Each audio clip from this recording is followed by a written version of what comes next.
ಇರುವೆ ಸಣ್ಣ ಕೀಟ, ಆದರೆ ಇರುವೆಯಿಂದ ಕಲಿತಕ್ಕಂಥದ್ದು ಸಾಕಷ್ಟಿದೆ.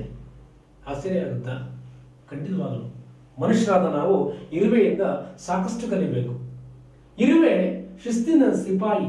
ನೀವು ನೋಡಿದಿರ ಇರುವೆಗಳು ಸಾಲ ಹೋಗ್ಬೇಕಾದ್ರೆ ಯಾವ ರೀತಿ ಹೋಗ್ತವೆ ಅಂತ. ಅದೇ ರೀತಿ ನಿಮ್ ನೆನಪಿರಲಿ, ಇರುವೆಗಳು ಹೆಣ್ಣು ಇರುವೆಯ ಮಾತನ್ನ ಮೀರಿ ಯಾವುದೇ ಕೆಲಸವನ್ನ ಮಾಡಲ್ಲ. ಹೆಣ್ಣು ಇರುವೆ ಹೇಳಿದಾಗೆ ಅವು ಕೇಳ್ತವೆ. ಅಂದ್ರೆ ಅರ್ಥ ಇಲ್ಲಿ ಒಬ್ಬ ನಾಯಕನ ಫಾಲೋ ಮಾಡ್ತವೆ. ಅದೇ ಒಂದು ಬುದ್ಧಿ ಮನುಷ್ಯರಾದ ನಮ್ಮಲ್ಲಿ ಇರಬೇಕು. ನಮಗೆ ಒಬ್ಬ ನಾಯಕ ಅಥವಾ ನಾಯಕಿ ನಮ್ಮ ಮೇಲೆ ಒಬ್ಬರು ಇದ್ದಾರೆ ಅಂತ ಹೇಳಿದಾಗ ಅವರ ಮಾತನ್ನ, ಅವ್ರು ಹೇಳೋದನ್ನ ನಾವು ಕೇಳಿದ್ರೆ ಖಂಡಿತ ಜೀವನದಲ್ಲಿ ಯಶಸ್ಸನ್ನ ಕಂಡೇ ಕಾಣ್ತೀವಿ.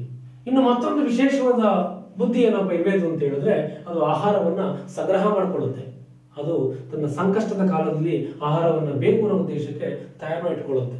ನಾವು ಸಹ ಮನುಷ್ಯರು ದುಡಿಯತಕ್ಕಂಥ ವಯಸ್ಸಲ್ಲಿ ದುಡಿದಾಗ ಅದು ನಮ್ಮ ಕಡೆಯ ಕಾಲಕ್ಕೆ ಅಥವಾ ನಮ್ಮ ಒಂದು ಮುಪ್ಪಿನ ಕಾಲಕ್ಕೆ ಬೇಕಾದಂಥ ಒಂದು ಹಣವನ್ನೇ ಆಗಲಿ, ಒಂದು ಆಸ್ತಿಯನ್ನೇ ಆಗಲಿ, ಸಂಪತ್ತನ್ನು ಇಟ್ಕೊಳ್ತಕ್ಕಂಥ ಒಂದು ಸಂದೇಶವನ್ನ ಇರುವೆಗಳು ನಮಗೆ ಸಾರಿ ಸಾರಿ ಹೇಳ್ತವೆ. ಇರಲಿ, ಇವತ್ತು ನಾನು ನಿಮಗೆ ಇರುವೆಗಳು ಒಬ್ಬ ರಾಜನಿಗೆ, ಶ್ರೇಷ್ಠ ರಾಜನಿಗೆ ಇರುವೆ ಕಲಿಸಿದ ಪಾಠ ಅನ್ನೋದ್ರ ಬಗ್ಗೆ ಹೇಳಕ್ ಇಷ್ಟಪಡ್ತೀನಿ. ಇರುವೆ ಒಬ್ಬ ರಾಜನಿಗೆ ಪಾಠವನ್ನು ಕಲಿಸಿದೆ. ಏನದು ಅಂತ ಹೇಳಿದ್ರೆ, ದ ಅಲೆಕ್ಸಾಂಡರ್ ಗ್ರೇಟ್. ನಿಮಗೆಲ್ಲ ಗೊತ್ತಿದೆ, ಅಲೆಕ್ಸಾಂಡರ್ ಮಹಾರಾಜ ತನ್ನ ಕಿರಿಯ ವಯಸ್ಸಿನಲ್ಲೇ ಇಡೀ ಪ್ರಪಂಚವನ್ನೇ ಗೆಲ್ಲಬೇಕು ಅಂತ ಹೇಳಿ ದಂಡೆತ್ತಿ ಹೋಗಿ ಎಲ್ಲಾ ದೇಶಗಳನ್ನ ಗೆಲ್ತಾ ಬರ್ತಾನೆ. ಹಾಗೆ ಬಂದಂತ ರಾಜ ಭಾರತಕ್ಕೆ ಬರ್ತಾನೆ.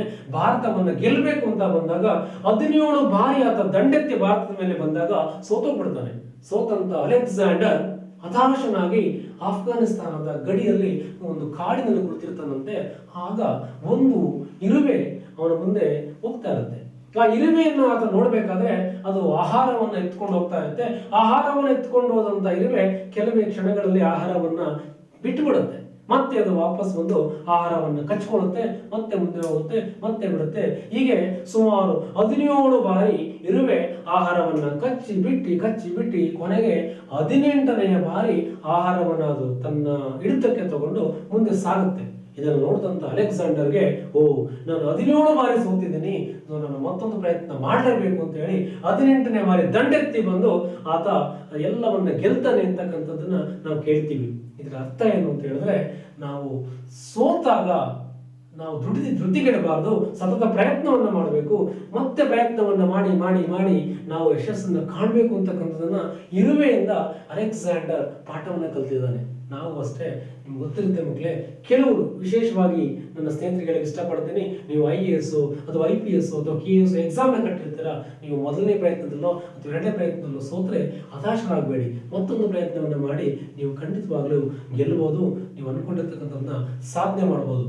ಇದೇ ಶ್ರೇಷ್ಠ ರಾಜನಿಗೆ ಇರುವೆ ಕಲಿಸಿದ ಪಾಠ. Thank you for watching. All the best.